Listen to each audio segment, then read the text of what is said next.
into a knowledge economy for the many.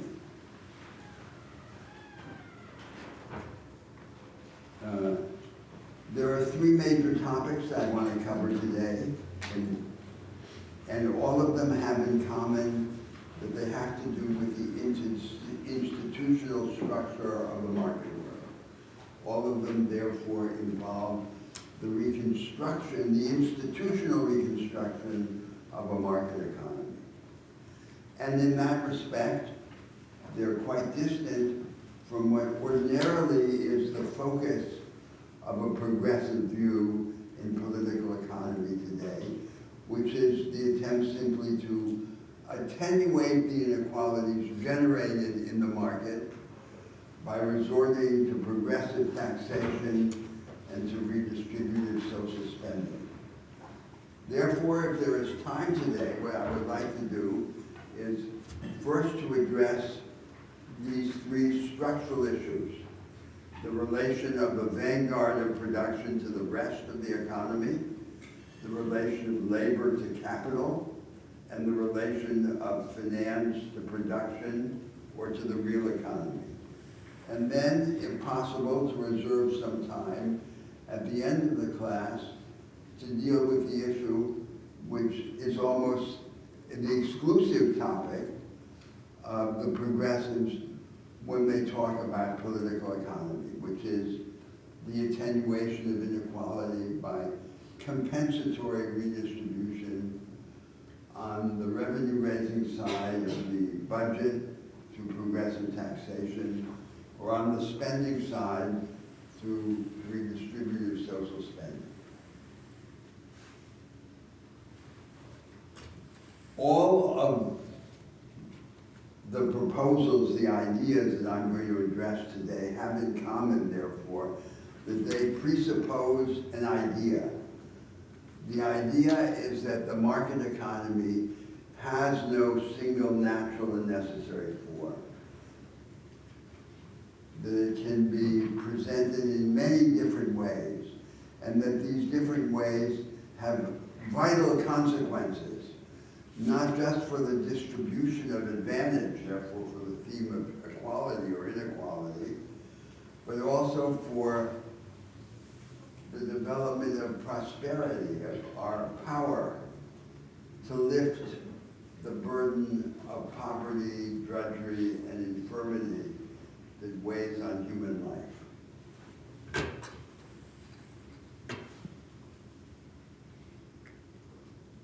Therefore, all of the ideas in this schematic presentation also presuppose the polemical view that I presented in the very first class here, that the central position of the progressives is not about equality, contrary to a widely shared view. The central position is about the ascent of the life of ordinary men and women to a higher level, with greater scope, with more capability, with larger intensity, on the idea that we can become bigger, provided that we become bigger together.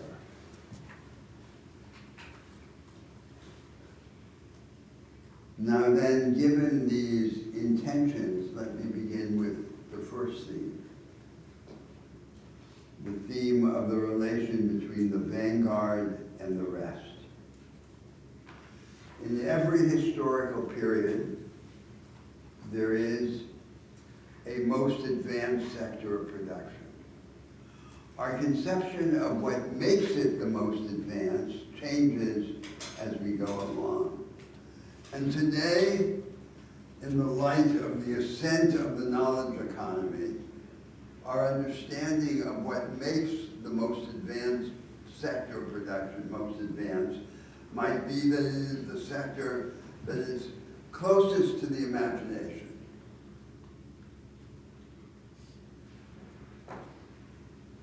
Adam Smith and Karl Marx, the two most important thinkers in the history of economics, shared the view that the best way to understand the workings of the economy and its possibilities of transformation was study the most advanced sector.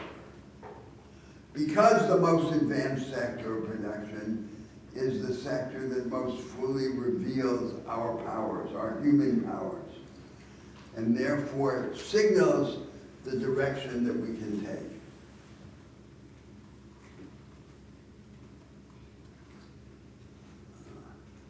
The most advanced sector is not necessarily, when it first emerges, the most efficient, the one that produces the most output with the fewest inputs. The most advanced sector is the sector with the greatest potential to reach the frontier of productivity, to remain there, and to inspire a transformation of all of the economy, of the whole production system. Therefore, the most advanced sector is the sector that is fertile and exemplary, and not simply the sector that in the narrowest sense is most efficient. Until recently, the most advanced sector of production was industrial mass production. Mechanized manufacturing had turned into industrial mass production, which we now sometimes call Fordist mass production, after Henry Ford. The large-scale production of standardized goods and services with relatively rigid machines and production processes on the basis of semi-skilled labor and very hierarchical and specialized relations of production. Up to close to the end of the 20th century, this remained the most advanced sector of production. And the message, the essential message of development economics, was that there is a shortcut to economic growth. The shortcut was essentially to take people and resources out of the less efficient sectors and put them in the most efficient sector, meaning in practice to take them out of agriculture and to put them into industry. Now, one country after the world is deindustrializing, and we witness the rise of a new most advanced sector of production, which we call the knowledge economy, or the innovation economy, or the experimentalist economy. It should not be identified simply with advanced manufacturing, much less with the platform oligopolies that in the United States we associate with Silicon Valley. It exists in every part of the production system, in intellectually dense services, and even in precision or scientific agriculture, as well as in advanced manufacturing. And indeed, with respect to this multi-sectoral character that it has, its rise coincides with the relative effacement of the clarity of the distinction among sectors. So advanced manufacturing consists in large part in combined and crystallized intellectual services. And thus the whole nature of the distinction between services and manufacture begins to collapse. But in each sector in which it appears, this new vanguard of production appears as an island or an archipelago of islands, of exclusive fringes that exclude, that lock out the vast majority of workers and of businesses. And this insular character of the new vanguard has fateful consequences for society. It threatens, on the one hand, to slow down economic growth, the growth of output and the enhancement of productivity. There has been a discourse, for example, in the United States under the label of secular stagnation that tries to make the slowdown appear to be natural on the ground that the technological and productive innovations of today would be much less revolutionary than the technological innovations of 100 years ago. But it's hard to understand because, in principle, nothing could be more revolutionary than artificial intelligence. On the other hand, the consequence of this insular character of the new vanguard is the aggravation of inequality. Vast inequalities that are anchored in the divisions between the vanguard and everything else, between the rest, the backward sectors of the economy. Inequalities that are so great, that are so formidable, that the conventional apparatus of redistribution by tax and transfer seems insufficient to master them. The transfers would have to be gigantic. And long before they reach the requisite dimension to annul these inequalities, they would begin to exact an unacceptable cost in foregone output or productivity.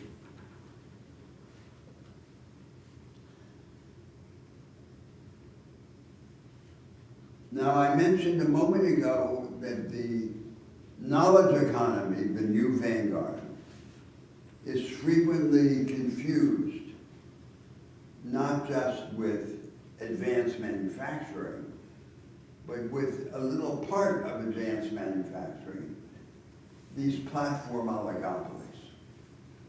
But the platform oligopolies are in many respects an anomaly.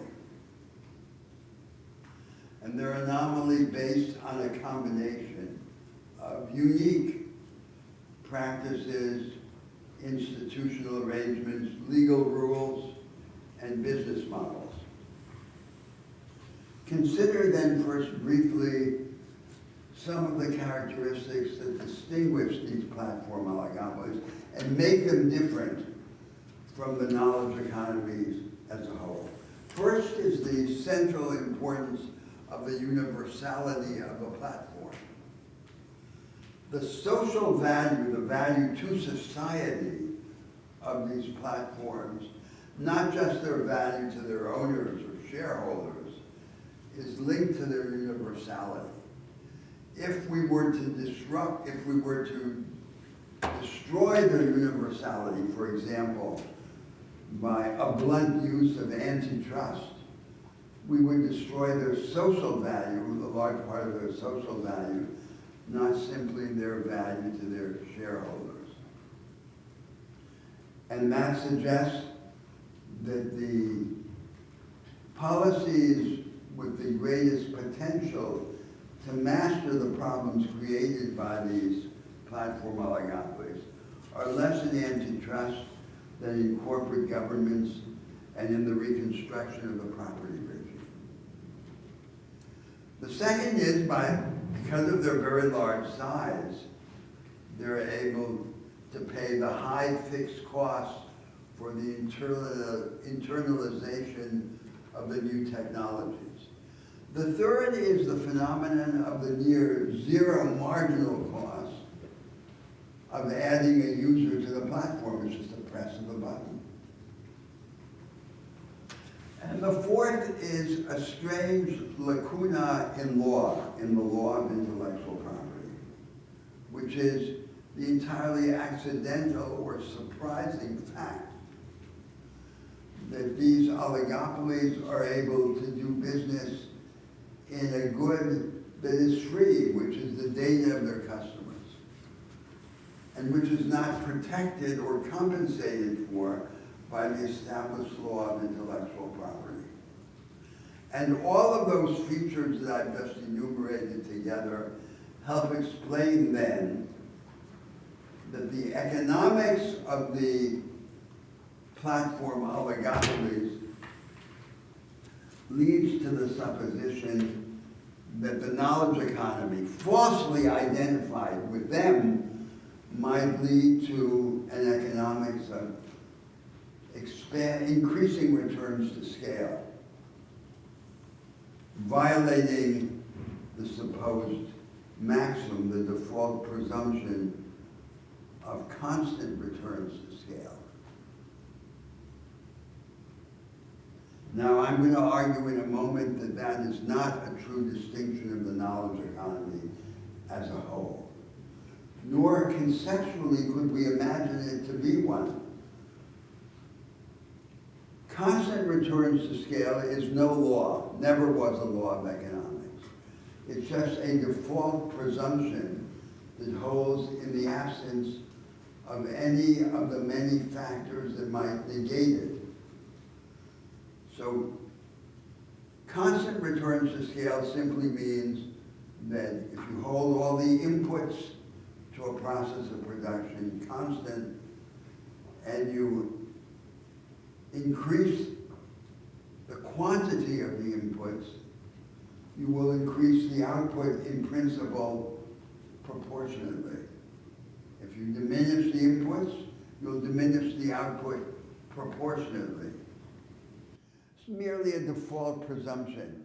It's functionally equivalent to the presumption of constant motion in Newtonian mechanics.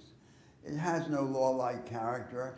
It's constantly, in real economic life, it's constantly violated. So a bigger factory can be either more efficient or less efficient than a smaller factory because, for example, of beneficial or prejudicial interactions among the inputs. So we can't expect to derive any general conclusion from either the presence or the violation of constant returns to scale.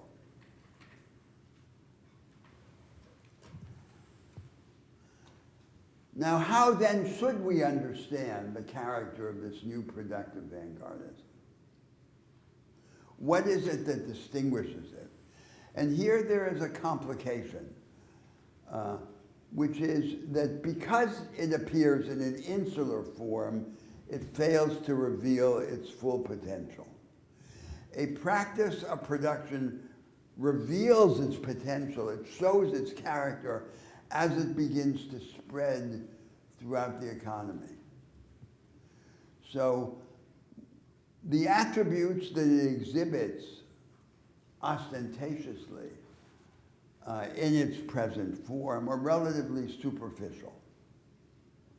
The deeper attributes, its potential, it does not reveal adequately now in its insular form. And so we have to distinguish between these superficial characteristics and this larger potential that is suppressed by the insularity of the advanced practice of production. So the superficial characteristics are two. The first is that it combines scale with the potential for the destandardization in the production of goods and services. Before the rise of the knowledge economy in the age of mass production, there was a contrast between mass production and craft production. Mass production, the large-scale production of standardized goods and services. There's standardization. Standardization is connected to scale. In craft production, there's destandardization and no scale. It's an artisanal form of production. Now we have, with the technologies and practices of the knowledge economy, the possibility of wedding scale, massive scale, to destandardization. So we have technologies, we have machines that can vary almost indefinitely the nature of the products by adjusting the numerical machine tools that are used. but at the same time combining this with vast scale. And this fact, this curious fact, has a practical significance, which the evolution of the knowledge economy in Europe reveals. The European regions which have been most congenial to the development of the knowledge economy, like Southwest Germany, Baden-Württemberg, North Central Italy, and Catalonian Spain, are regions in which there was a deep presence of pre-Fordist craft production. And so pre-Fordism, with its deep traditions and elaborate practices of craft production, turns out to be very congenial to the development of the post-Fordist knowledge economy, which of course raises in Europe the question of by what means, in what way we can create the equivalence, the functional equivalence to the pre-Fordist conditions of post-Fordism, where they do not naturally exist as a result of the prior economic history. The second superficial characteristic of the knowledge economy at the level of production engineering or the technical division of labor is that it combines a great decentralization of initiative with the preservation of momentum and coherence in the process of production. Thus, the analogy that I suggested before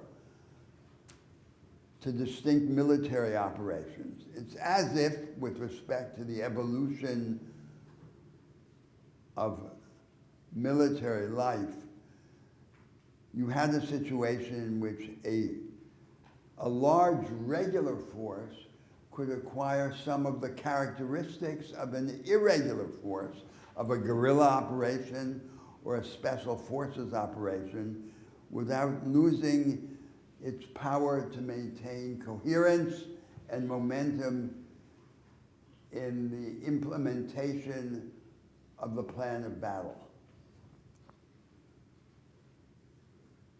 Now we come to the deeper characteristics of the knowledge economy, characteristics which are more a promise than an achieved fact, because of this insularity of the knowledge economy, which suppresses the revelation of its deeper nature. So the first is a heightening of the level of discretionary initiative and of reciprocal trust that is required and allowed to all participants in the process of production. Industrial mass production, the previous vanguard, was a low trust form of production based on the generalization of a modicum of low trust among strangers, just like the whole market order. This is the culture of the market order. To overcome the contrast between the favored treatment of insiders to some descriptive group and the practices among strangers. A generalization of low trust among strangers. But the knowledge economy requires a heightening of the level of trust. And with this heightening of the level of trust comes more discretion to take initiative. So, for example, in the Toyota method of production, a characteristic example of this productive vanguardism, responsibilities are assigned to teams rather than just to individuals. Rather than the individual who has a highly specialized and repetitious role in a dogmatically defined production plan, a team is given authority to execute part of the plan of production and to innovate in the course of execution. So there is a lightening of the contrast between roles of supervision and roles of execution. The executants become, to some extent, co-sharers in the process of production, like the special forces operation or the participants in a guerrilla force, and they reinvent the plan as they execute it. And as this distinction between supervision and execution is relativized, so too there is a softening of the contrast among the specialized roles of execution.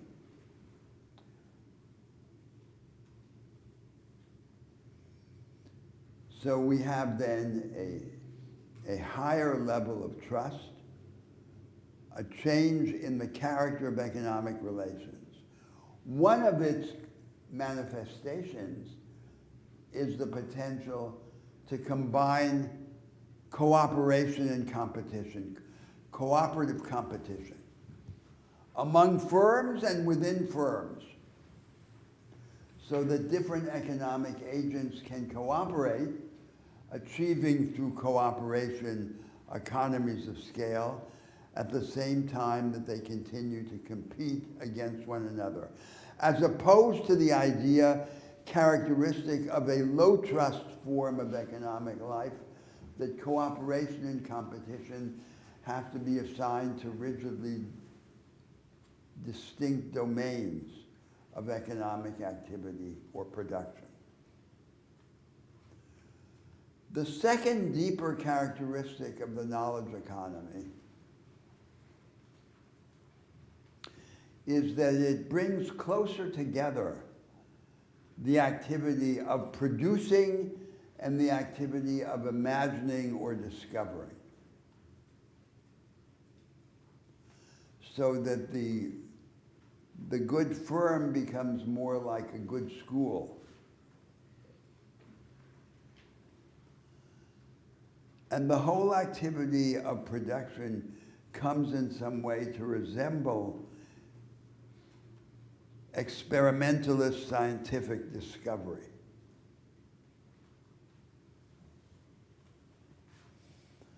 Now, this observation then leads me to return to a reflection about the nature of technology. So from this perspective, we have two ways of thinking about what technology is. In one sense, technology is the materialization of a channel between our experiments in the mobilization of natural forces in our favor, for example, the electrical force, and our experiments in the organization of cooperation, our cooperative regimes. Every technology represents a marriage or a connection between these two kinds of experiments.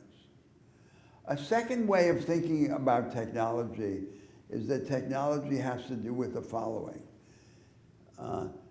It has to do with the relation between what we have learned how to repeat and what we have not yet learned how to repeat. So everything that we have learned how to repeat, we can express in a formula or an algorithm, and we then embody the formula or the algorithm in the mechanical device. From this point of view, the point of a machine is to do for us everything that we have learned how to repeat, so that we can preserve our supreme resource, our time, for what we have not yet learned how to repeat. Our supreme resource, and in a sense, our only resource. That's our only resource, our time. And then we might think that the relation between the algorithmic or formulaic machine and the human being with imagination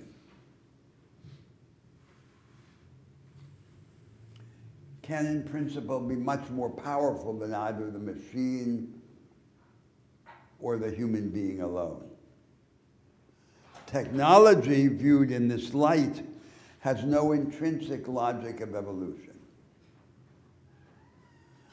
Every technology will replace labor to some extent, some forms of labor, but the question is, to what extent and under what conditions can we influence the evolution of technology so that it doesn't just replace labor, but it also empowers labor and creates the basis for this interaction, this dialectic between the machine with computational power and the human being with imagination. Now then, I can ask, what is the imagination? So you could say the human mind has two sides, our mental life.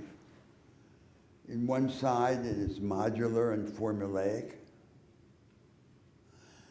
and its physical presuppositions, the brain, have specialized parts that perform functions. But on another side of our mental life, it is not modular and formulaic, and enabled by the plasticity of the brain, the different parts of the brain can acquire different functions. It has the power of recursive infinity to combine everything with everything else.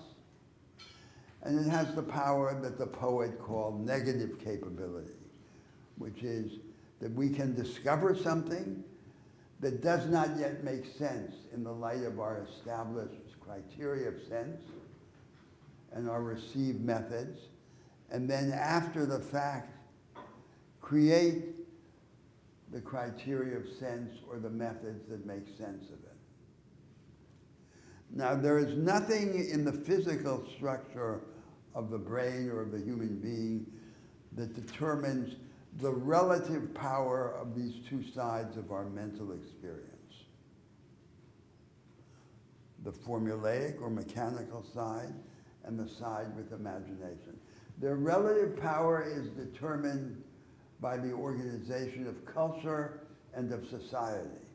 And in this sense, the history of the mind is internal. The history of politics is internal to the history of the imagination. It's internal to the history of the mind.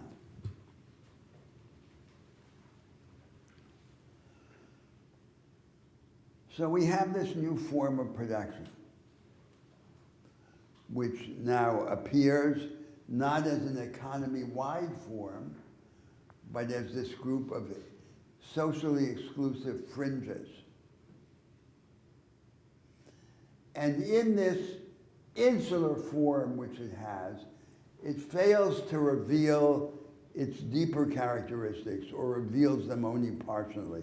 And that's why these three characteristics, these characteristics that I've cited so far, these two characteristics, it being higher trust and imaginative, it brings production and imagination closer together.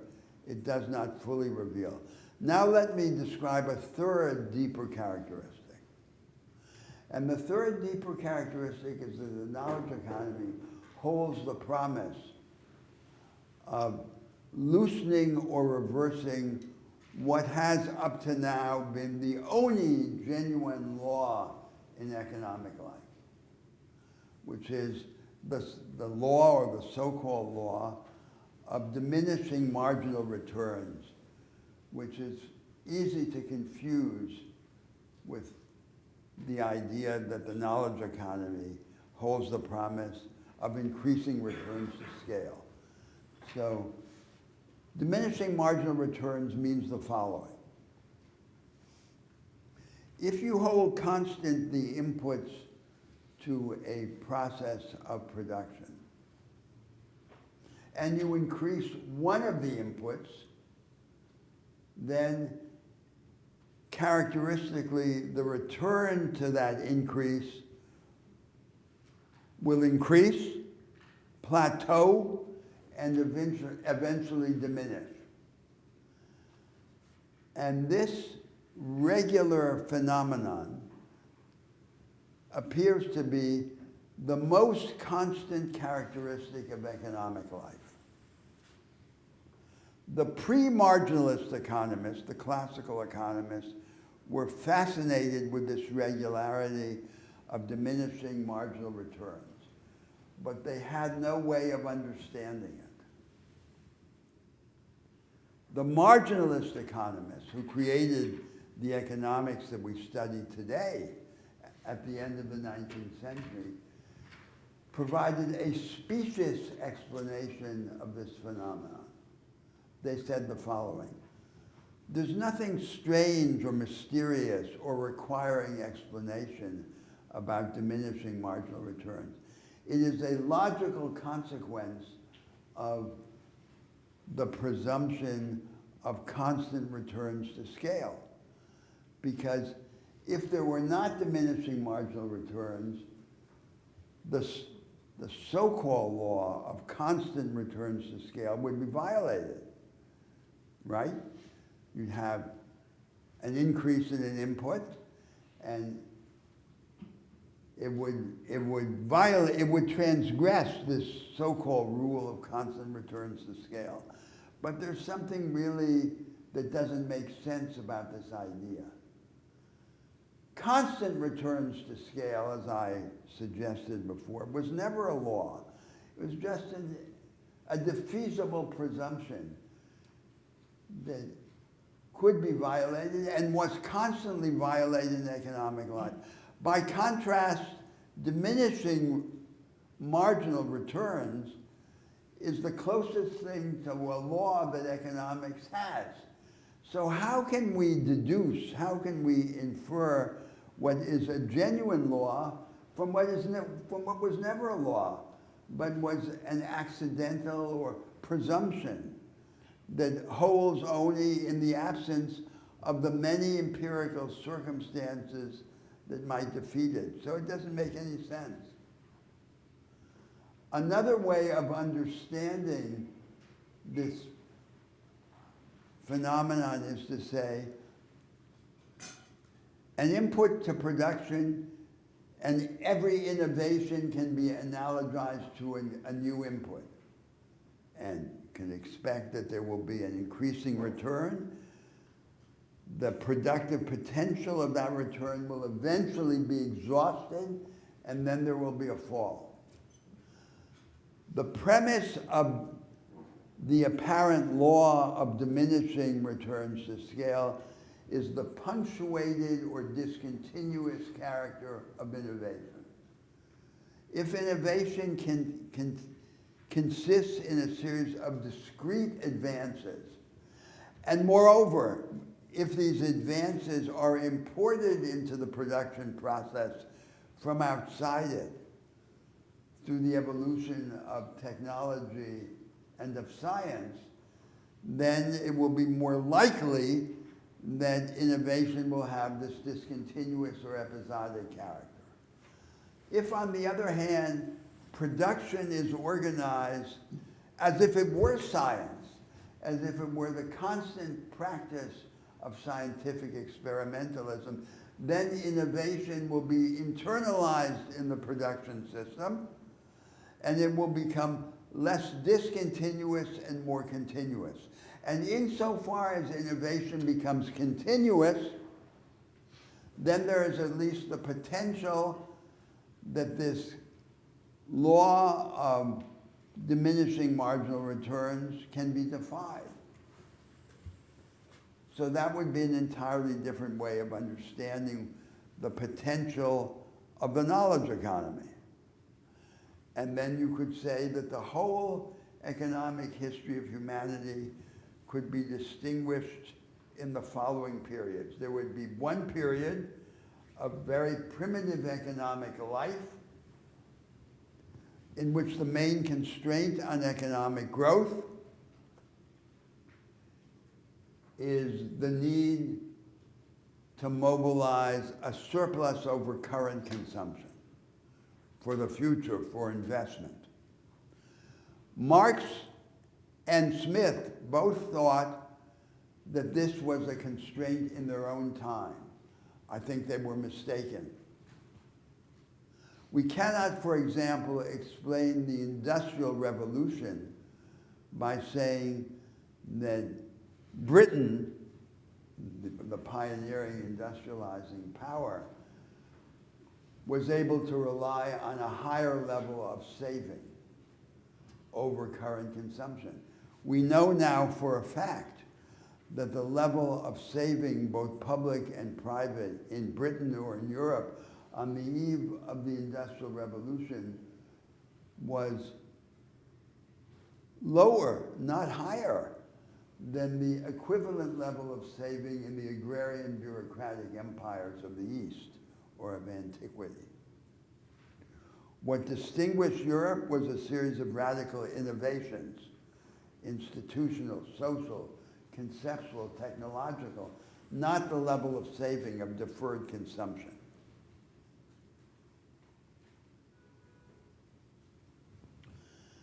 So the third deeper characteristic of the knowledge economy on this view is that it holds the promise or the potential of relaxing or reversing this genuine law, if there is any law in economic life, of diminishing marginal returns.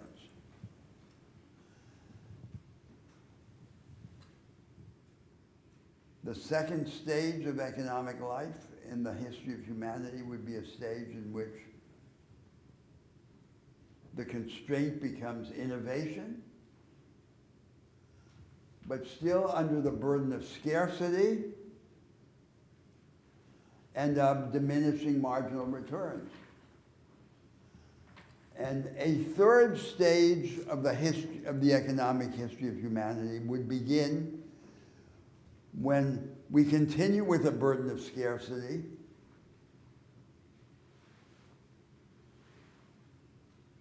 but we now have the promise, the prospect of escaping the law of diminishing marginal returns.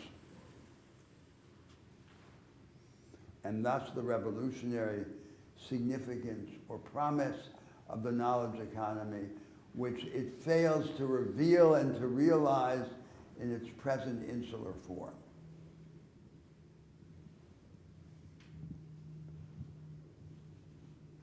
Now, rather than spreading this insular knowledge economy, has done the opposite. Its masters, its owners, have discovered a way of bifurcating the process of production into two parts. The most lucrative and creative part they keep for themselves. The commoditized and routinized part they subcontract to workers and firms in remote parts of the world with lower wage and lower taxes, tax and labor arbitrage, and there is then this phenomenon of a hyper-insularity. And together with that, the consignment of an increasing part of the labor force throughout the world to conditions of precarious employment.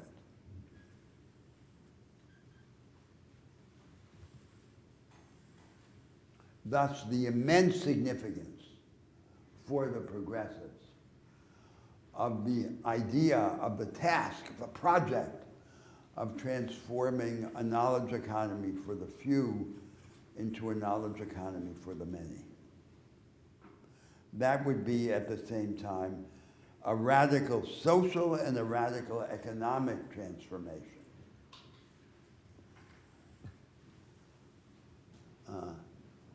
And it has a significance for a particular group in society, which is the new constituency if we were to look ahead.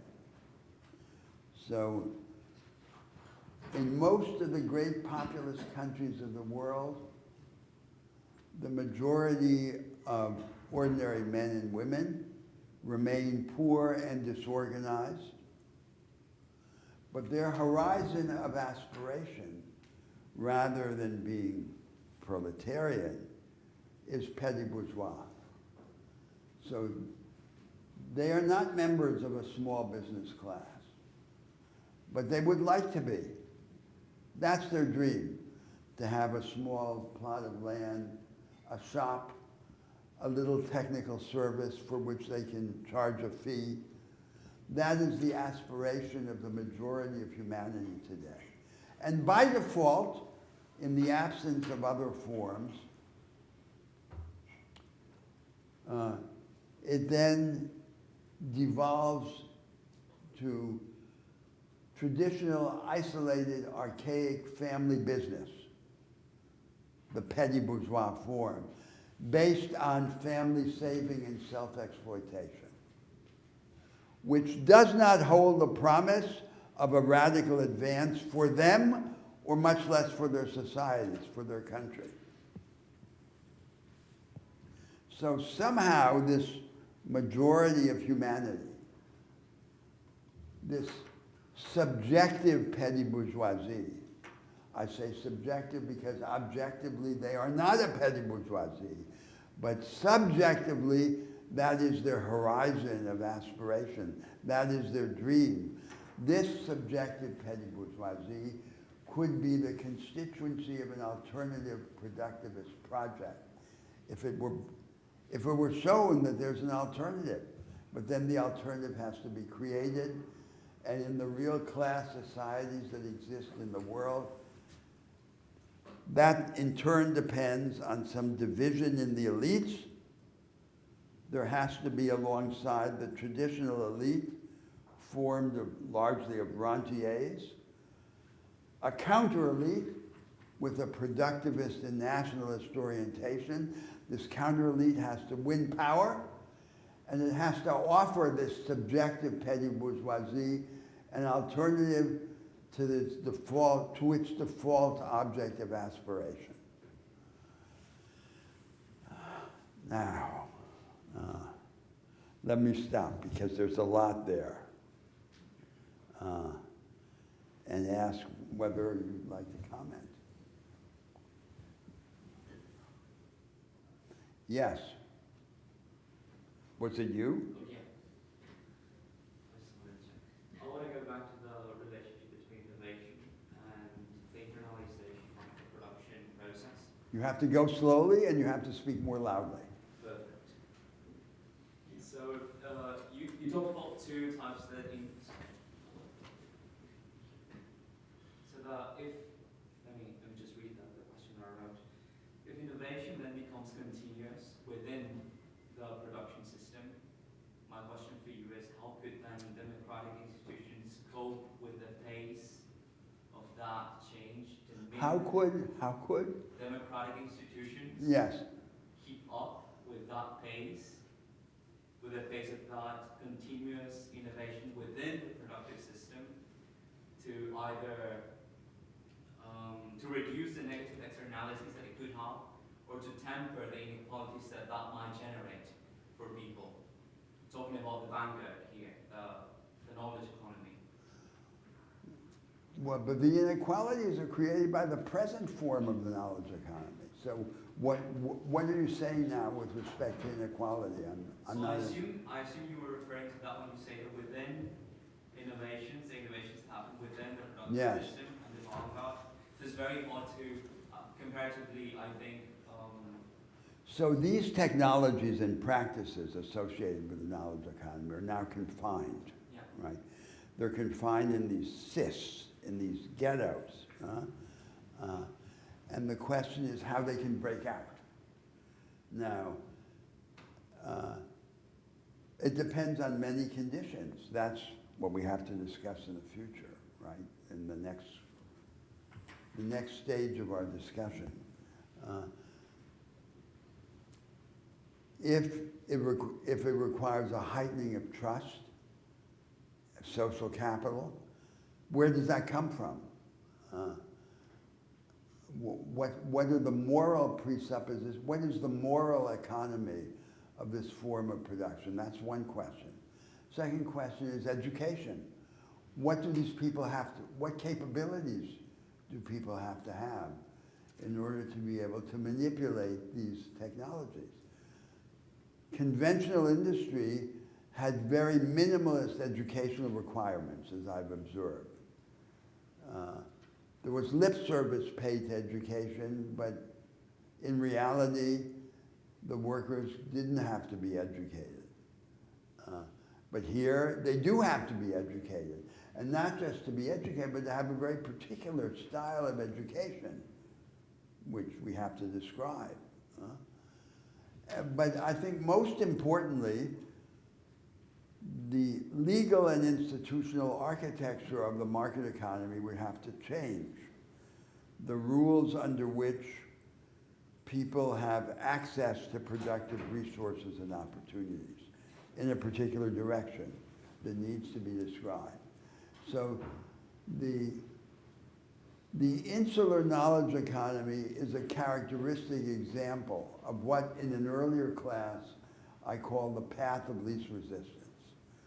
There's an innovation, a set of innovations, and it is established in the form that least disturbs the ruling interests, including here the ruling class interests, and the ruling preconceptions.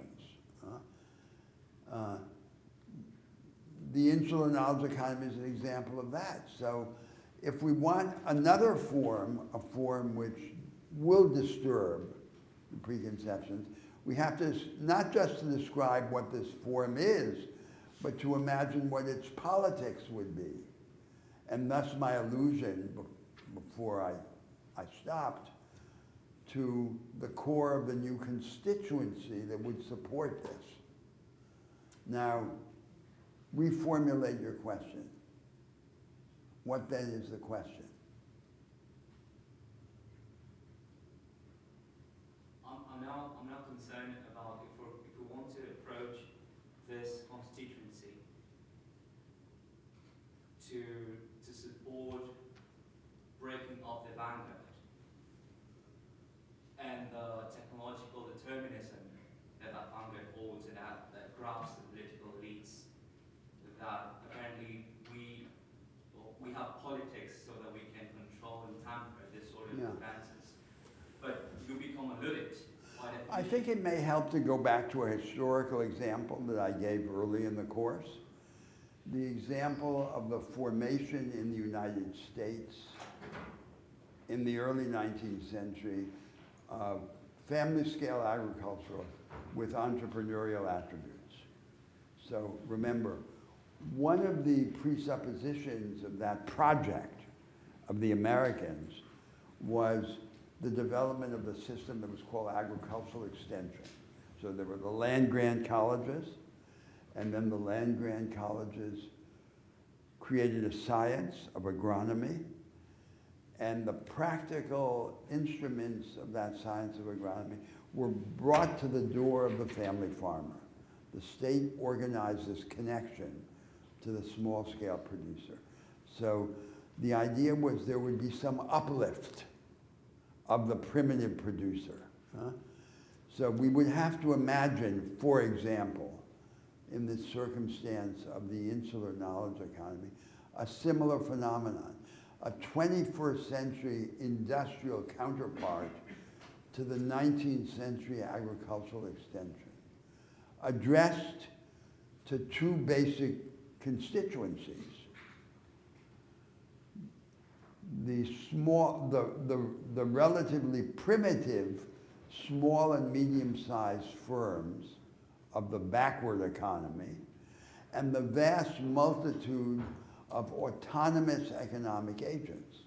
Because now in all of these countries, a large part of the labor force has no stable relation with any business organization. They are autonomous service providers. And they too would have to be lifted up.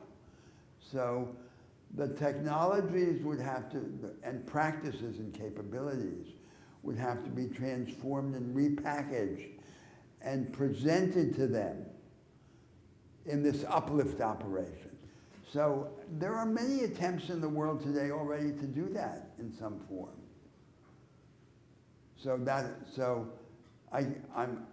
What I'm emphasizing now are the very modest beginnings of this process, so it doesn't seem to be an impossible leap into a radically different future.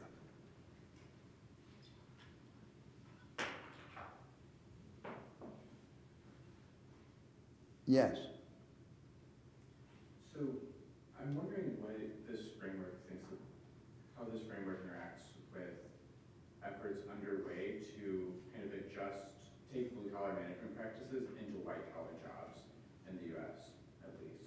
Thinking about stuff like in tech, you've got more and more of these companies creating non-technical management where you've got discretion separated out from the core piece of the job. It's now not your job to think about if this piece of tech is going to work like it's supposed to. It's your job to follow the instructions.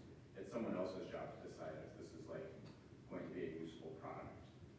That's, I think, interacts with the increasing like prevalence of education stuff like Google's like Code Academy and things like that, where you've got non-college programs that are very focused on specific technical skills, meeting very discrete like workforce needs.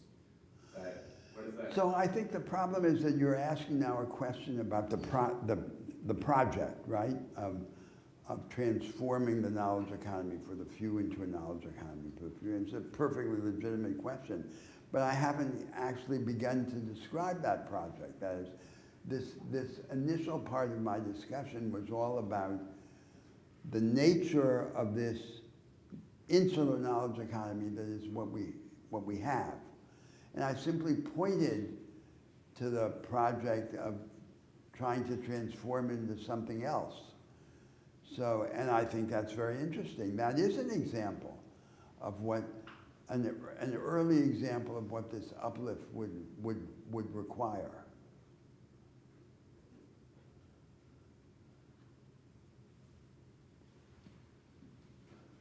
Now, I think one thing to mention is this, introduce another facet.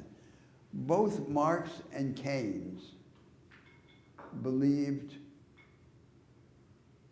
that we were on the eve of overcoming scarcity. Keynes developed this in his famous essay on economic possibilities for our grandchildren, and Marx in the introduction to the Critique of the Gotha program. That we were on the eve of overcoming scarcity, and that once we overcome it, we would be able to devote ourselves to the private sublime, to poetry, to wandering in the countryside, to whatever. They also believed, therefore, that we would be able to cast off the hateful burden of work and replace it by the private sublime. I think that they were mistaken on both counts. We're not on the eve of overcoming scarcity. Scarcity is constantly reproduced in new forms. On the other hand, it's not true that work needs to be just a hateful burden. And thus the idea that we can have freedom in the economy and not just freedom from the economy, depending on how we organize things. So that's also, must be part of this discussion. So the insular knowledge economy is a fateful, consequential, so something of great promise is offered to humanity, but the promise is simultaneously denied or suppressed by this form of insularity. That's the kind of argument. And the question is, what's the way out? So that seems to me to be the very heart of the problem. Yes? Will you talk a little bit more about the, you called it like the secular stagnation label, like the threat to... Yes, so the secular stagnation was a label. It comes from the 1930s, from the American economist Alvin Hansen. And the idea is that there are a series of phenomena which make this slowdown somehow natural. there's a savings glut. And the technologies of today are somehow intrinsically less revolutionary than the technologies of 100 years ago. So there's a disturbing thing. So the economist Robert Solow, who was the author of the most influential theory of growth in technical economics, in post-marginalist economics in the 20th century, quipped that the computer revolution is everywhere, except in the productivity statistics. So we had this revolution in the technology and the early stages of the knowledge economy, and it didn't produce a radical advance in productivity.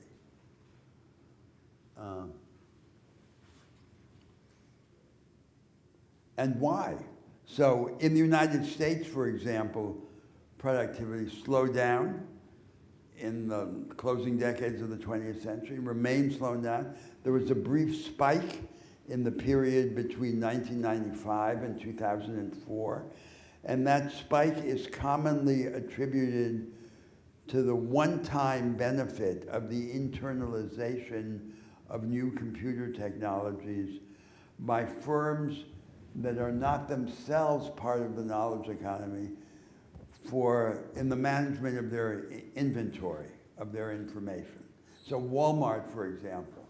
Walmart is not a firm in the knowledge economy, but when it had this internalization of the technologies, it had a one-time advance. So that's a kind of pseudo-vanguardism. That's not the real thing.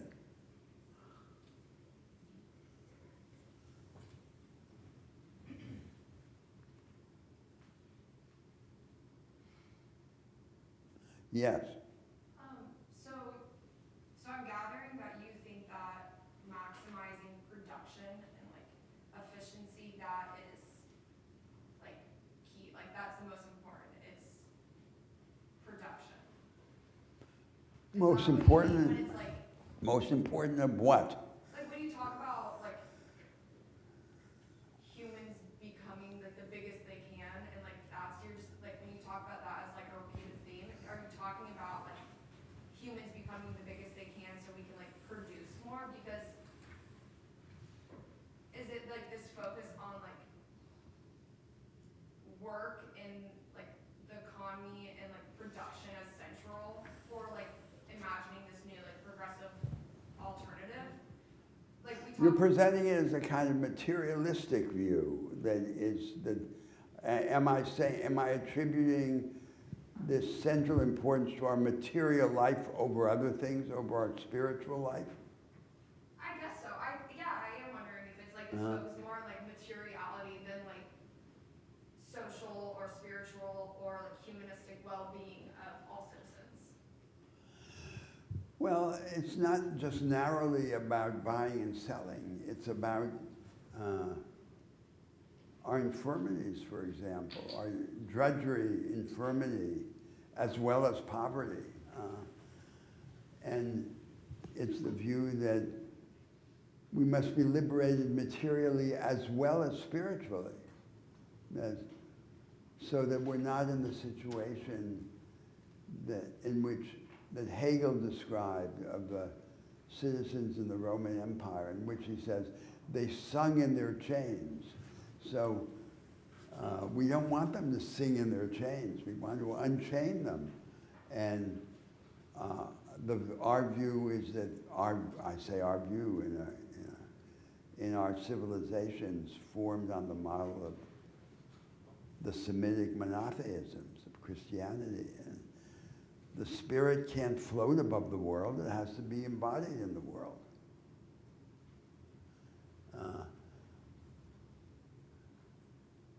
That's what we want. So I don't see it being material as opposed to spiritual. I think it's the spirit. We are embodied spirit on this view. There's always to be free to arise, to ascend to a higher level of life, we have to change all of life. We can't just, otherwise, it's just a redescription of our situation. It's not a transformation of our situation. We have bodies, we're in life, we're in a real material order. If we are to be liberated, our liberation must be manifest in our material life. That's the basic claim. I agree with most, I agree, but,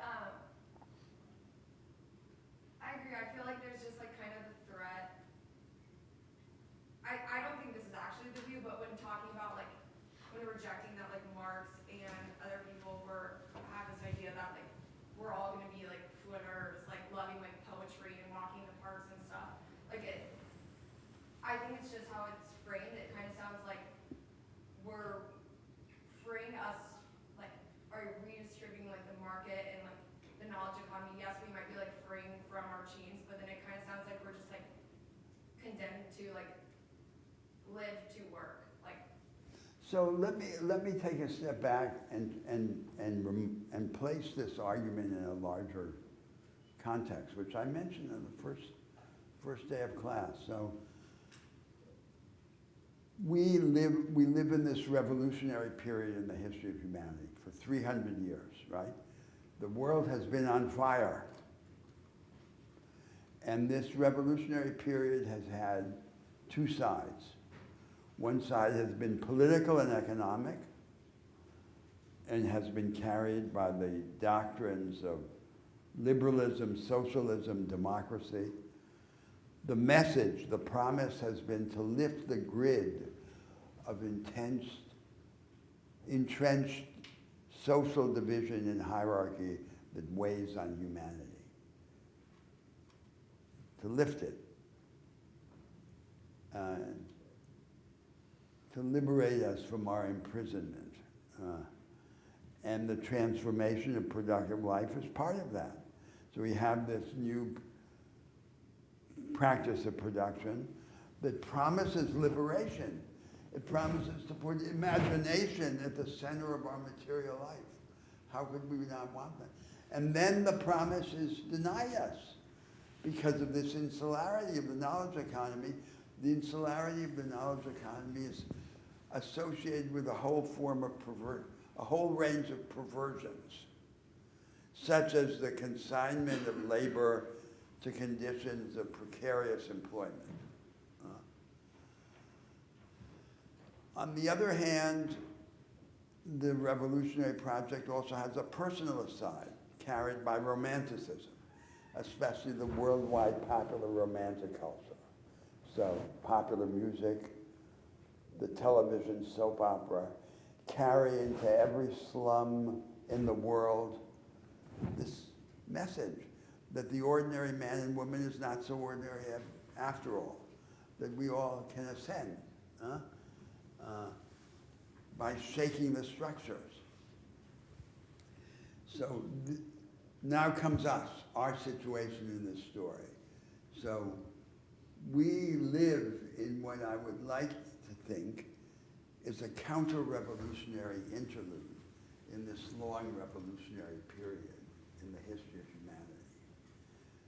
I call it a counter-revolutionary interlude from the perspective of hope, because I speak as one who hopes that the revolution will continue and that this interlude won't be forever. But I understand that for the revolution to continue, it has to continue in a completely different form. We have to reinvent everything about it. Its practice, its methods, its message. In order for it to continue, we have to let go of it and reinvent it, right? The law of the spirit is that we can possess only what we renounce and reinvent. That's the context of this discussion about the progressive alternative. So today, this revolutionary program remains, as it has always been, the most powerful program in the world. Not because it's the only program, but because it commands the agenda. There has lots of enemies, but all of its enemies respond to it. But paradoxically, at the same time that it's strong, it's weak. It's weak because its adepts no longer know what its next step should be on either the political side or the personalist side, the discussion of the conduct of life. So for me, that's what this discussion is about. What are the next steps? To understand what the next steps could be or should be, we have to understand first where we are and hear the discussion in the context of political economy. But I'm not giving an absolute value just to this dimension of the discussion. That's the topic here. To me, the discussion of the economic is related to the discussion of the spiritual, because we are embodied spirit. That's how I see the larger context of this discussion.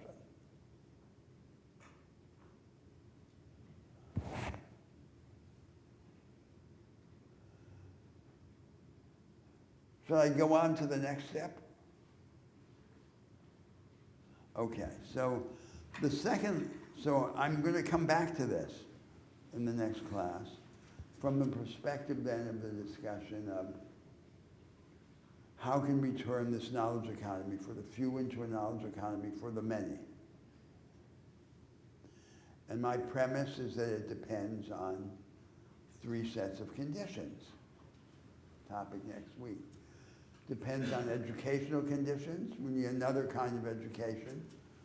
Depends on initiatives that raise the level of social capital, the density of association, as the background to this heightening of the level of discretionary trust and initiative. And most importantly, institutional and legal change in the nature of the market order.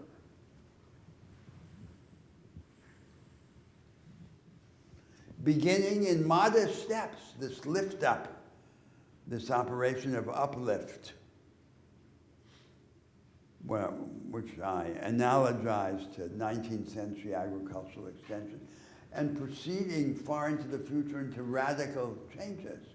I gave you the example of that I call capitalism without capitalists. The productive resources of society are vested in independent funds, not instruments of discretionary allocation by the government, and the funds conduct a rotating auction of the capital resources of society. It's an example of a radical idea. So we say the market economy should not be crucified on the cross of a single dogmatic version of itself. Different regimes of property and contract should coexist experimentally in the same market order. We should allow for this absolute property right, the 19th century property right, because it has the advantage that I described of allowing someone to do at his own risk, something that no one else believes in. But it shouldn't be the only form for the decentralized allocation of capital.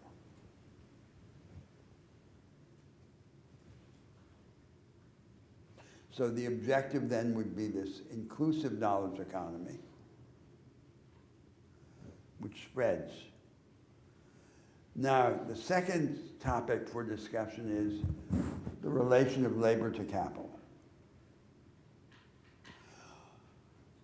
Up to the end of the 19th century in the West, in the United States and in Europe, the idea of most of the liberals and socialists was that the higher forms of free labor are self-employment and cooperation. That wage labor economically necessitated wage labor. Wage labor contracted and performed under conditions of economic duress is a defective and transitory form of free labor which would give rise in the future to the higher forms, self-employment and cooperation. But they were unable to show how these higher forms could be reconciled with the relentless imperative of economies of scale, the aggregation of resources at scale.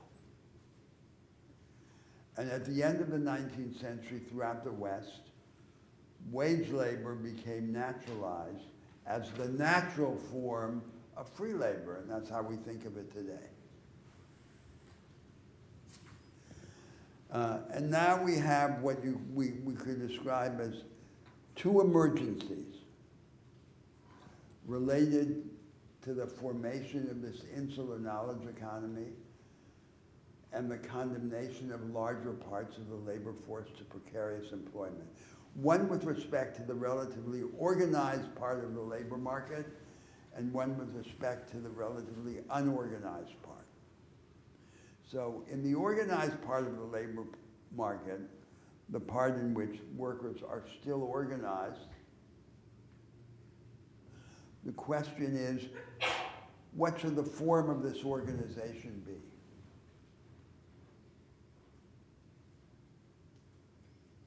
There are two labor law regimes in the 20th century world. The collective bargaining regime that prevailed in the United States and in Europe, and the corporatist labor law regime implemented in most of Latin America. So let me say a word about each of them and significance of this division.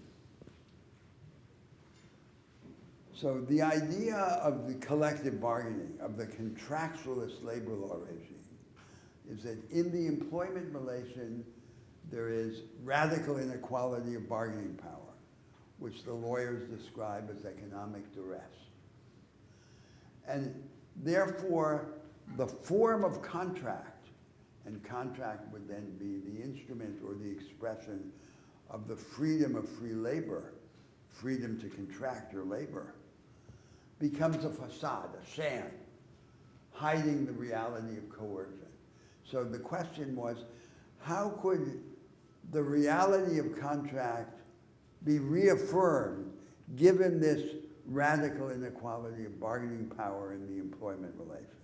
And the answer was to organize the workers or allow them to organize themselves so that collectively they could stand up to their employers. That's the collective bargaining idea.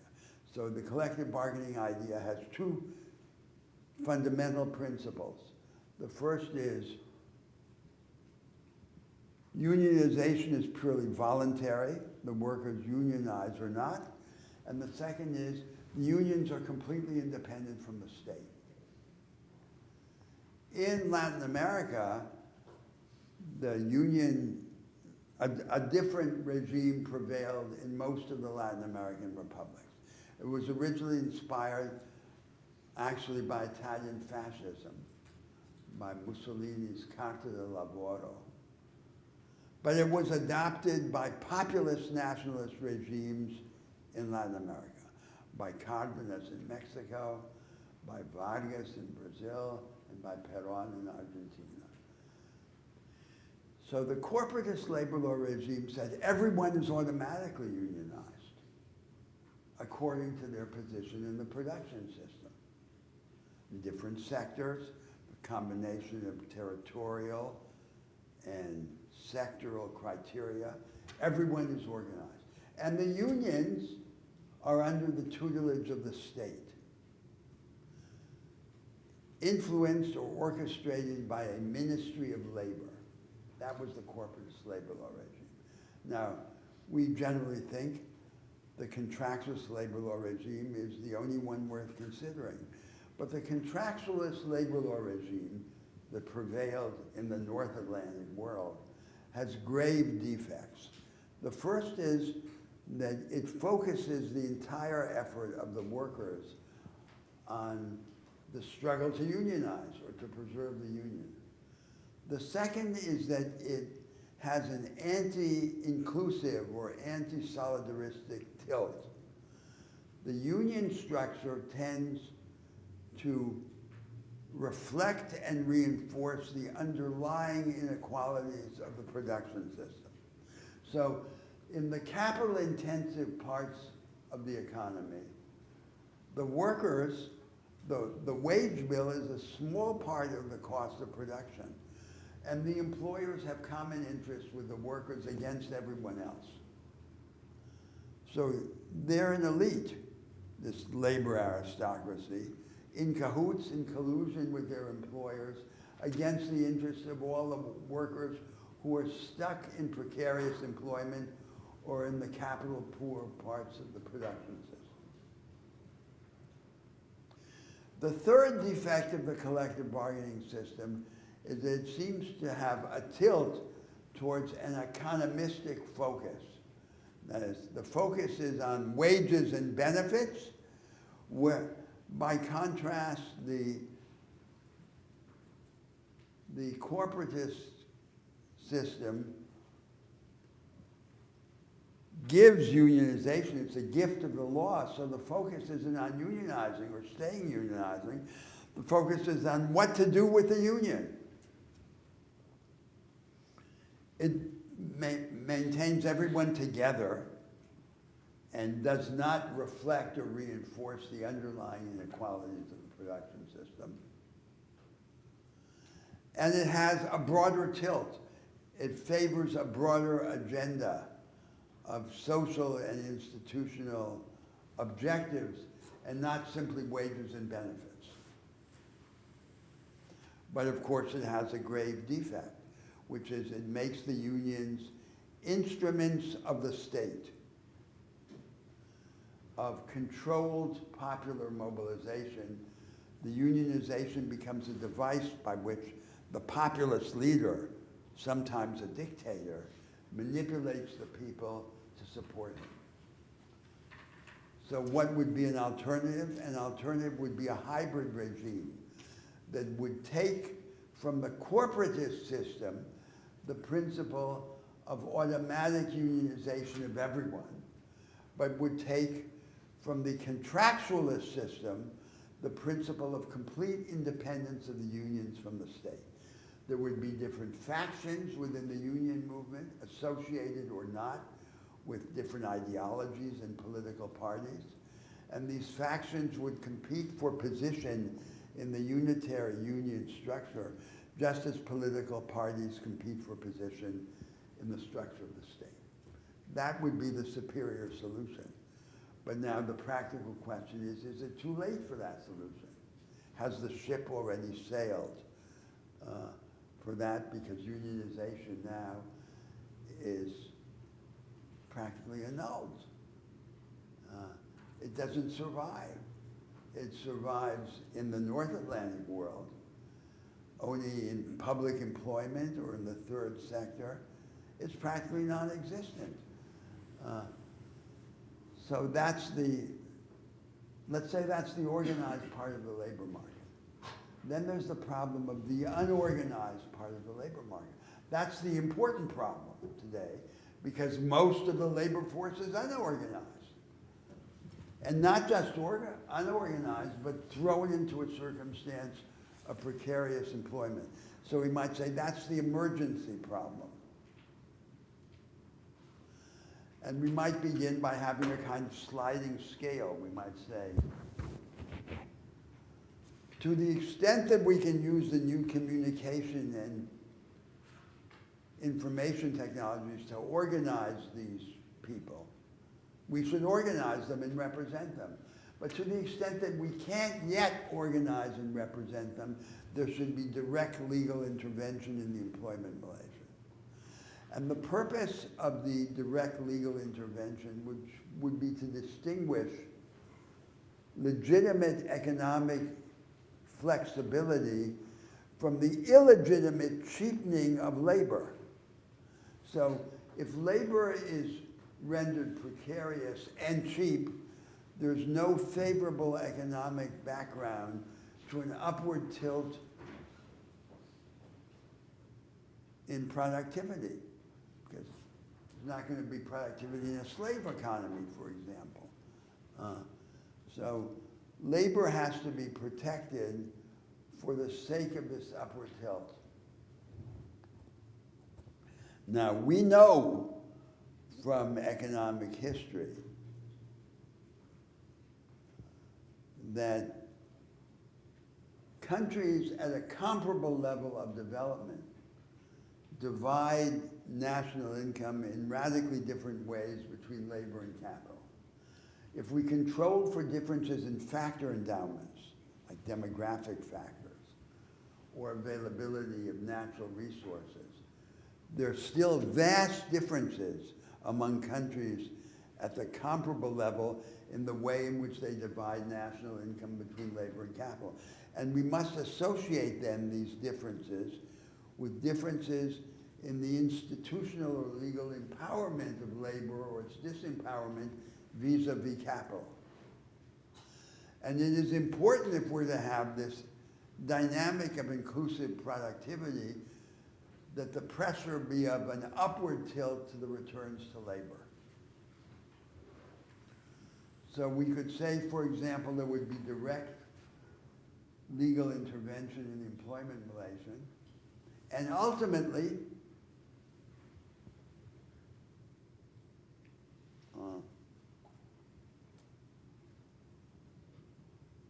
a different regime for the for access to the decentralized resources and opportunities of production, as in the example of the capital auction, the rotating or revolving capital auction.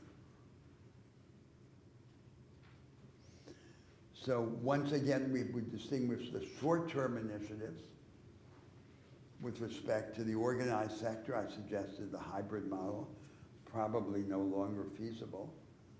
And with respect to precarious labor, this direct legal intervention in employment relations. So there are two discourses in the world now about labor and capital. There's the syndicalist discourse, which wants to outlaw any form of circumvention of the official labor law regime, saying it's a fraudulent circumvention of the labor laws. And there's the neoliberal discourse of flexibility, which then, under the label of flexibility, in fact justifies the cheapening of labor and its abandonment to radical economic insecurity.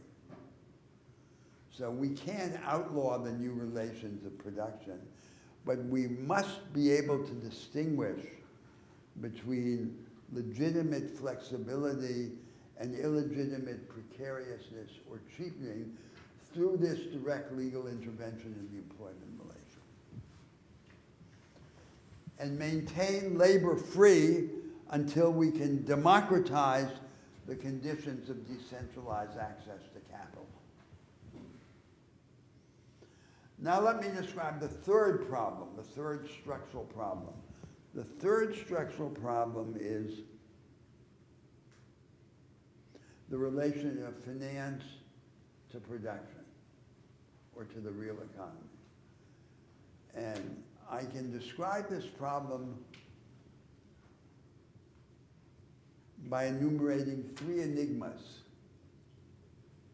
which all have the same solution to the extent that they have a solution, or the same explanation. The first enigma is this. Under the established forms of the market economy, the forms that exist in the existing economy, the production system is largely self-financed on the basis of the retained and reinvested earnings of private firms. All the empirical studies have been done suggest that well over 80% of the funding of production is generated inside the production system itself. Well, that then leads to a simple question. What's the point of all of that money in the banks and the stock markets? So-called invested in firms. What does it mean? In the trading of shares in these firms. The firms aren't depending on this capital. The capital is generated internally. So the firms are like they were just a pretext for some peripheral speculative activity that goes on outside.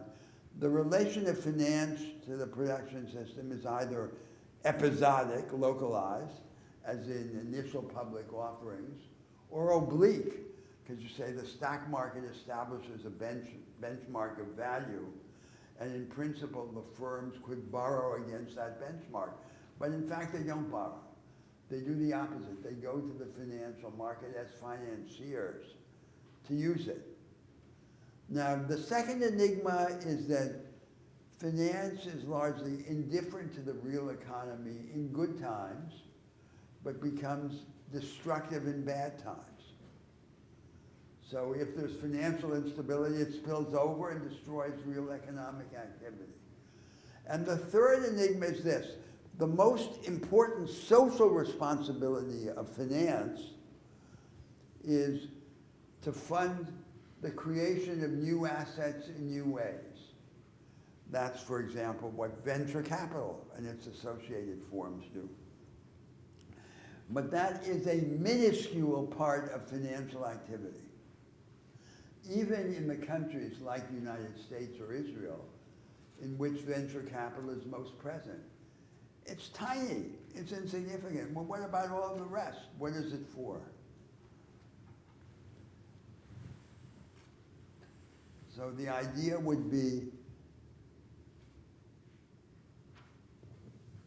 to bring finance and production closer together under a very simple principle. The principle is the best way to make finance less dangerous is to make it more useful.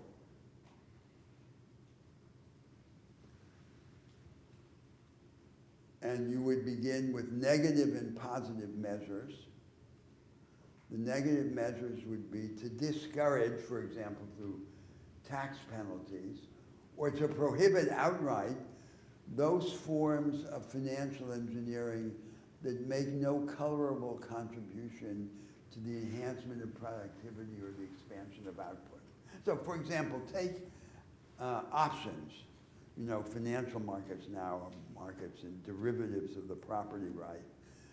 That's what financial derivatives mean. They're markets in fragments of the property right. So the idea of the disassembling the property right, which seems to be a heresy, is the basis of contemporary financial markets. And they have markets in these financial derivatives.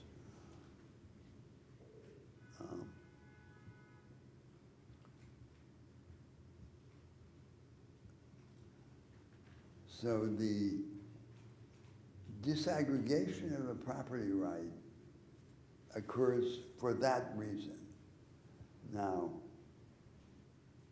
so we have in commodity markets, in agricultural markets, options contracts, financial derivatives, made a contribution to liquidity.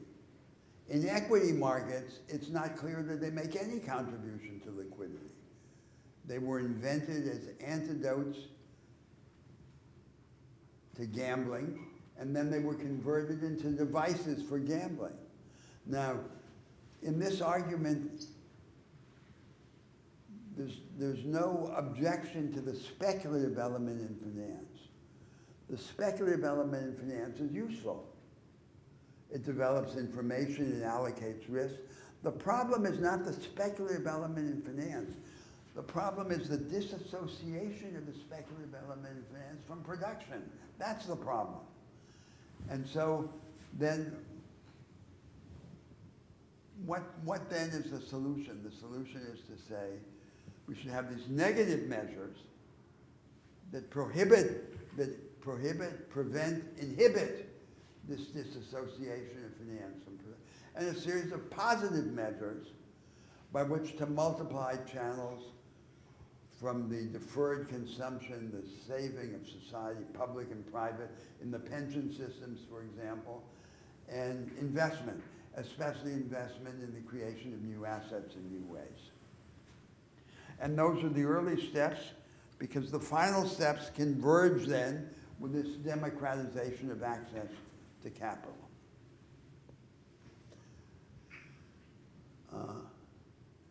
Now, so I schematically described to you 3 elements in this project about the relation of the vanguard to the rest, the relation of labor to capital, and the relation of finance to the real economy. But that's not the subject of the progressives. The subject of the progressives in general in political economy is how can we attenuate the inequalities generated by the established market order. The subject of the progressives is not how can we turn this established market order into something else.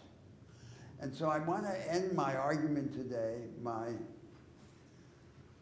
taking a position with respect to that conversation. It's not the conversation I've been trying to have. Mine is about the reorganization of the market order. Theirs is about the attenuation of the inequalities generated by the present market order. So what is the position that one should take with respect to the second conversation, given these assumptions? So there's a hierarchy of principles. This is the essence of the position. The first principle is everything that can be done by way of structural change, influencing the original or primary distribution, is what matters most, and trumps anything that can be done by way of retrospective redistribution through progressive taxation and redistributive social spending. So what matters most is the original distribution of economic and educational advantage and opportunity. That matters much more than anything that can be done afterwards to correct the redistribution by progressive taxation and redistributive social spending.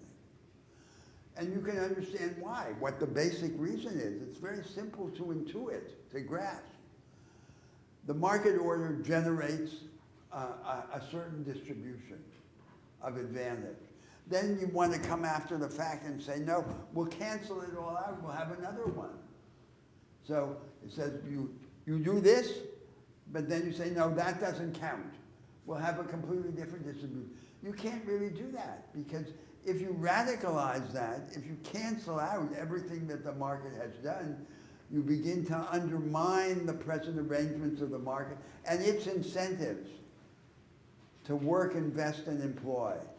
And that idea of the tension between the desire to reorganize and its destabilizing consequences is captured in the familiar rhetorical apparatus of a tension between efficiency and equity. So corrective redistribution can only be ancillary or accessory. It can't play a major role. That's the first principle. And what matters is not to have a secondary distribution which you create after the fact, but to change the institutional basis of the primary distribution. That's what matters most. Now then you come to the second principle, the budget and corrective redistribution. Corrective redistribution doesn't lose its place altogether. It still has a function. But what is its function and how is one to understand it? And I want to begin by pointing out a paradox revealed by the comparative fiscal experience of the contemporary societies. The United States is by far the most unequal of the rich industrial democracies. On paper, it has the most progressive tax system because it is the tax system that gives a central role to the progressive taxation of personal income. The European social democracies are relatively much more egalitarian, but their tax systems are based on the regressive and indirect taxation of consumption through the comprehensive flat rate value-added tax or some functional equivalent to it in consumption tax, indirect consumption taxes, as in France. Now, how can you explain this paradox? How can the more egalitarian countries have a more regressive tax system, and the less egalitarian ones have a more progressive one. So the fundamental explanation is the following. In the short term, what matters for the redistributive effect of the budget is not the progressive profile of the tax system on the revenue-raising side.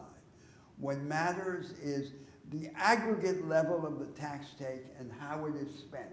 That's what matters. So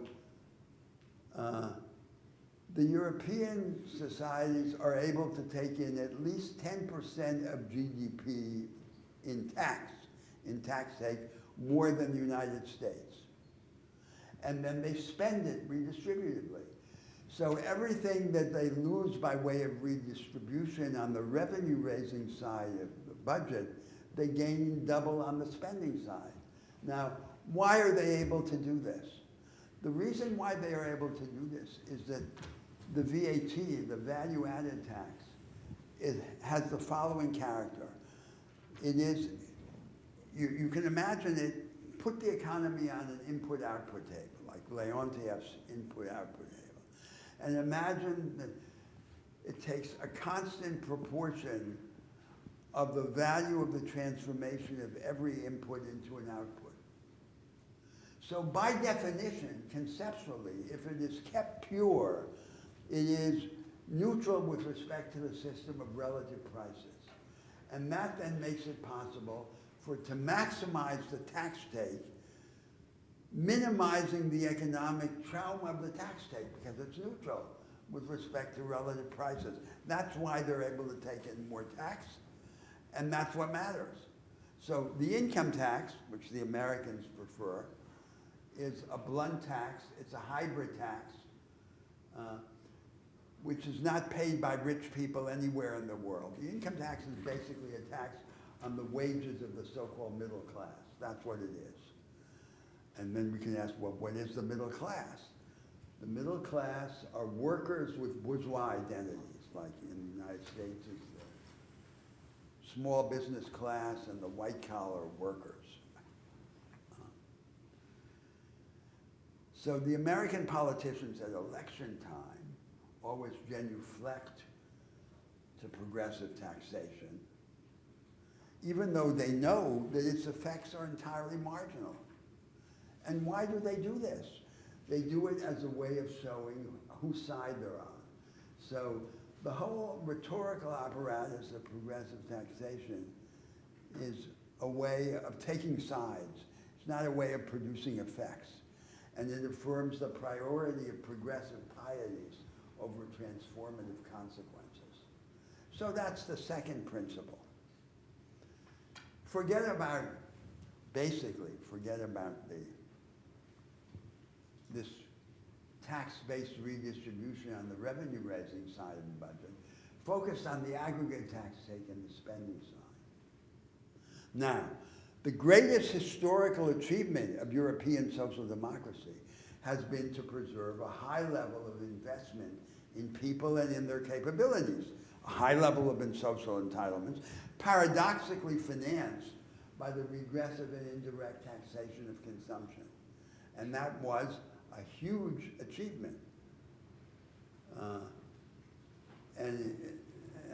which is not correctly understood in the world. Now we come to the third principle, because I'm going down a hierarchy of principles. So there still is a role for redistribution. Even through taxation, there's a role. And what are, in principle, the two targets of redistributive taxation? The first target is the hierarchy of standards of living and what an individual spends in himself. And the second target is the accumulation of economic power. The accumulation and the exercise of economic power. The accumulation and the exercise of economic power is much harder to reach through the tax system. It requires transforming the institutional arrangements of the economy. The most effective way to reach it through the tax system is at the moment of death, by a confiscatory tax on inheritance or anticipated inheritance through gifts inter vivos in the family. That's the second target. The first target is the hierarchy of standards of living. And how do you reach that? You reach that if through an individualized tax on consumption. A tax on individual consumption, which is the hierarchy of standards of living. And here's what it looks like. It has a theory. Its theoretician was Nicholas Kaldor. He published in 1955 his book, The Expenditure Tax, and he presented the most finished example of the theory of this tax. So you take all of the income of the individual, the aggregate income, the returns to labor and to capital together, and you subtract from the aggregate income invested saving. What the individual does not demonstrate as invested saving counts as if it had been spent on consumption.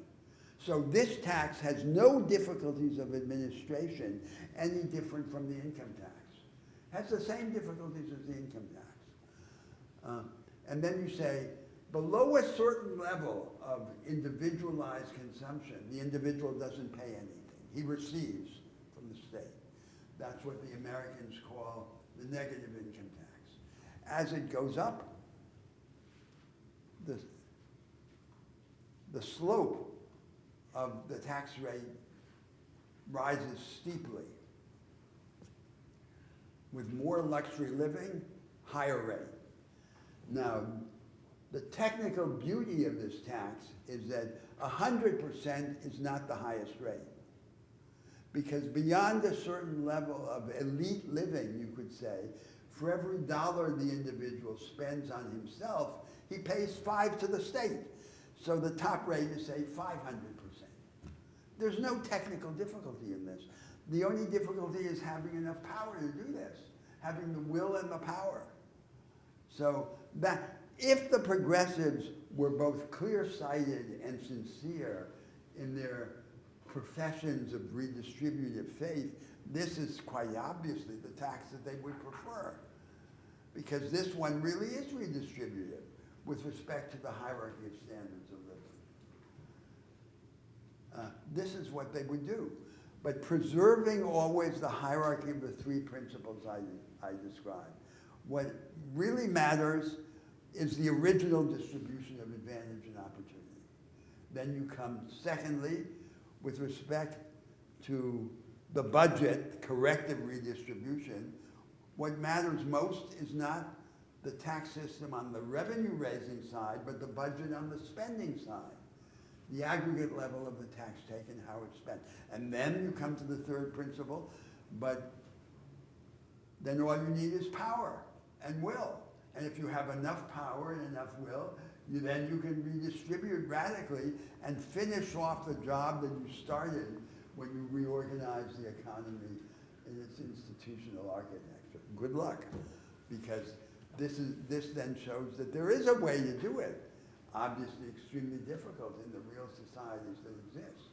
But the response is not to circumvent the difficulties by all of these rhetorical maneuvers, which are the mainstay of the contemporary progressives. Well, this is what I wanted to say by way of giving the overview, but also then taking a position with respect to the what should be the side conversation, but ends up being the main conversation about redistribution. We still have a couple of minutes. Would someone like to say something now at the end about this? Yes. I have two comments and a question. Yes. So, following your argument that we need to redistribute the The original distribution. Original distribution, for example, with education, with broader access to economic Yes. opportunities, so on and so on. Yes. Because any sort of form of taxation that could be better than other ones, but will be compensatory, will be afterwards. All the Yes. taxation has happened and all the inequalities has generated. And if the inequalities are massive, as they are as a result of the insular knowledge economy, we won't be able to do it. Okay, but then, we're not in a blanket. Even if we want to do that, we don't depart from a blanket. We already have a world that is quite unequal. And even if we want to follow that path and change that in the sort of in the short or medium term, we will have to deal with the consequences of the unequal, very non-redistributive world that we Yes. live in. What is my point? So there is one sort of conceptual consideration. One is between redistributing education and access opportunities to the economy. Yes. And the compensatory taxation, it seems to me that there is a middle link that maybe we are not taking forward, which is the property rights. I mean, if we don't allow just some owners to accumulate so heavily, and then to try to, because that's what drives all the accumulation and all the inequality. So why? But I agree with you. Your argument, some different forms of collective cooperative ownership. That's my first question. And the second would be how to deal, as we were saying at the end, how to deal with there is not going to be, in a There is world not? that has accumulated such level of inequality, there Yeah. won't be enough political will or political capital to do the transition from the previous economy to the knowledge economy. So how do you figure out that transition in your argument? How do you say that, say the last sentence again? How do you figure out the transition between the actual economy, Yes, of course. very Yeah. unequal, very That's- concentrated that we have, and the knowledge economy? Well, that we- first of all, I agree with your central thesis, that the crucial thing is the property regime. And that was the whole idea of the capital auction. What would be the options of some cooperative, communal forms of? No, but it's not enough, because